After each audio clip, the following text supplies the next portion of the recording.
What's up guys, welcome to Wasted Space and welcome back to Starting Airsoft.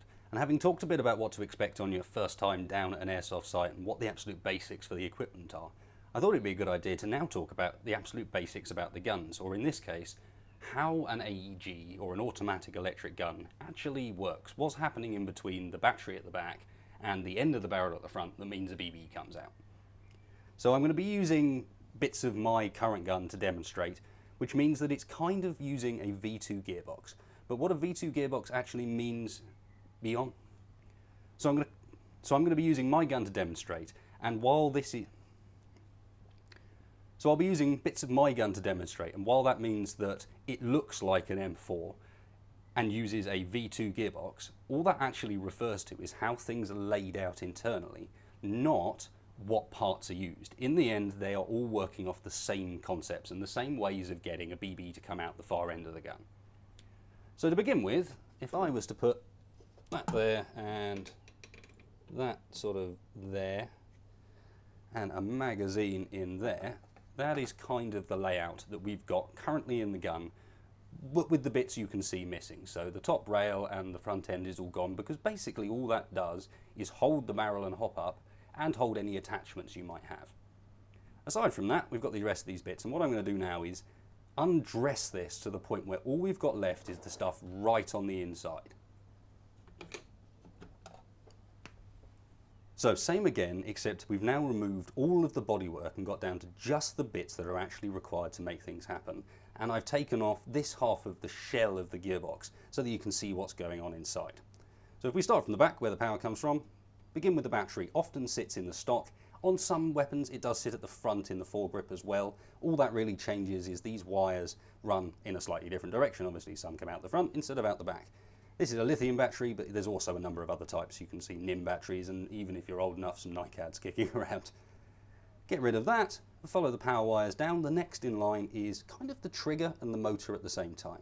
The motor's all hooked up and kind of goes into the bottom of the gearbox like this. So you can see how that would be interfacing with these gears, and it does so from within the bottom of our foregrip.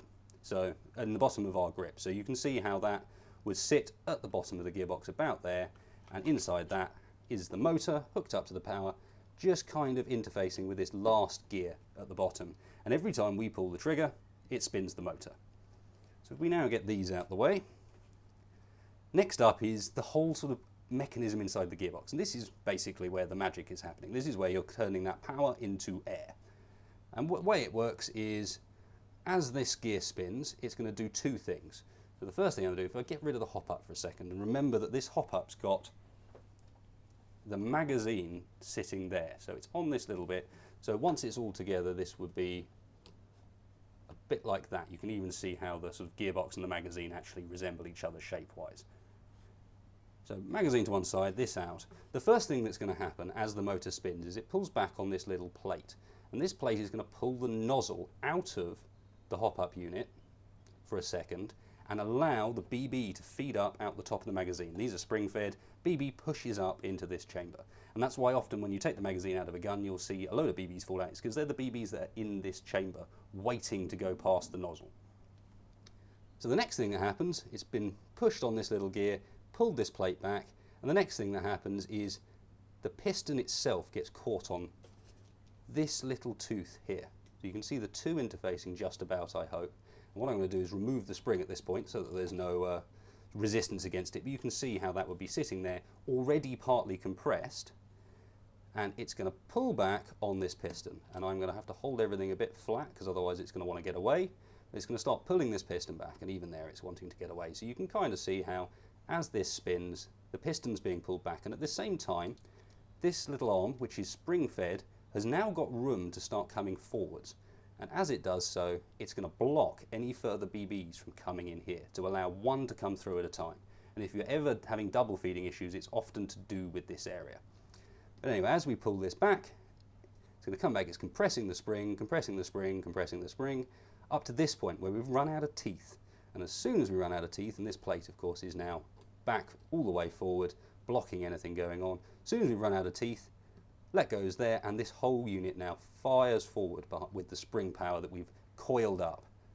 Now of course what this actually is, if we take it out, is a piston. So there's a rubber O-ring around that. It inflates as it gets pushed down here, creating loads of pressure, which shoots out of this nozzle into your BB, pushes it past your hop-up, out the end of the gun. And that is the basics of how every single airsoft gun actually works. So, and if I was to push this quite fast, that's where you get a bit of resistance build-up. The only thing that really changes is in some designs your motor might be like that, or your hop-up's actually this way up, and your magazine's up here maybe, or like this on a P90. The arrangement in here can change, but that's what's going on to mean that a BB comes out of the end of the gun every time you pull the trigger. So that's the absolute basics. I'm not going to go any further into it in this video, but there will be some videos coming later where we can talk about exactly what's going on in here and where potential problems could arise, like for example what I said with the double feeding issues. The final thing I'm going to do, hopefully I can catch this on camera, is if you watch this nozzle here, as I pull the trigger on this gun, which is powered up, you will see that thing just jump backwards and forwards super fast. Just enough time for that to allow that BB to get through into the chamber and be ready to shot for the next shot. So there you go. Thanks a lot for watching, guys. I hope you found that vaguely interesting. If you did, then please hit like, please hit subscribe. Don't worry if you're finding this kind of dull. I'm not just going to be doing techie content. I've got plenty of gameplay footage coming up pretty soon as well, so keep an eye out for that. And if you didn't like this video, well, you know where that dislike button is. Please also hit me up down in the comments. Give me an idea of how I can improve. What can I do to make it more exciting for you? So thanks a lot for watching, guys, and I will catch you next time.